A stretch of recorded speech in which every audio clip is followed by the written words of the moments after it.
Imamat 1. Yahwe memanggil Musa dan berfirman kepadanya dari kemah pertemuan.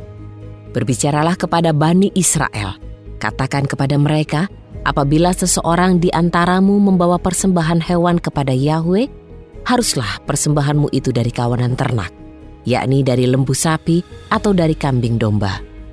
Apabila persembahannya berupa kurban bakaran dari kawanan lembu, haruslah ia mempersembahkan seekor lembu jantan yang sempurna tanpa celah.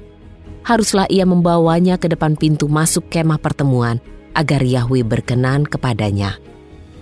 Lalu ia harus meletakkan tangannya di atas kepala kurban bakaran itu, sehingga kurban itu akan diterima baginya sebagai pendamaian dosanya. Lalu ia harus menyembelih anak lembu itu di hadapan Yahwe. Kemudian anak-anak Harun, para imam itu, harus membawa darah lembu itu dan memercikannya ke sekeliling mezbah di depan pintu kemah pertemuan. Dan haruslah ia menguliti persembahan bakaran itu dan memotong-motongnya menurut bagian-bagiannya. Anak-anak Harun haruslah menyalakan api di atas mezbah dan menyusun kayu-kayu di atas api itu.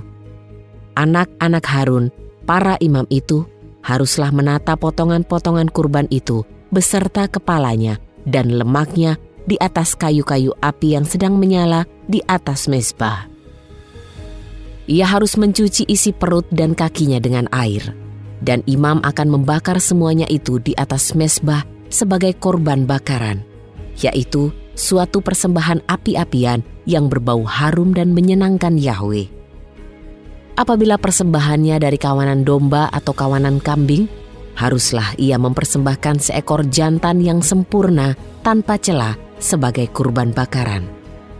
Haruslah ia menyembelih pada sisi mezbah sebelah utara di hadapan Yahwe. Haruslah anak-anak Harun, imam-imam itu, memercikan darahnya ke sekeliling mezbah itu. Ia harus memotong-motongnya menurut bagian-bagiannya, beserta kepala dan lemaknya. Kemudian imam harus menatanya di atas kayu-kayu api yang sedang menyala di atas mezbah.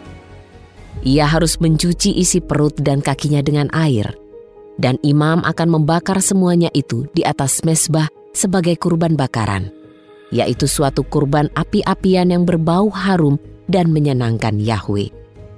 Apabila persembahan untuk kurban bakaran kepada Yahwe adalah berupa burung, maka ia harus membawa persembahannya berupa burung-burung tekukur atau anak-anak burung merpati.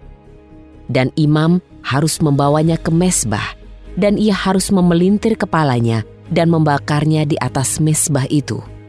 Darahnya harus dialirkan pada dinding mezbah itu.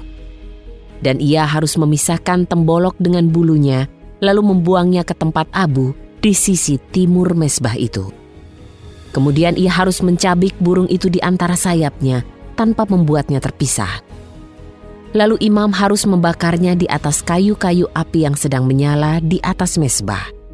Itulah kurban bakaran, yaitu suatu persembahan api-apian yang berbau harum dan menyenangkan Yahwe.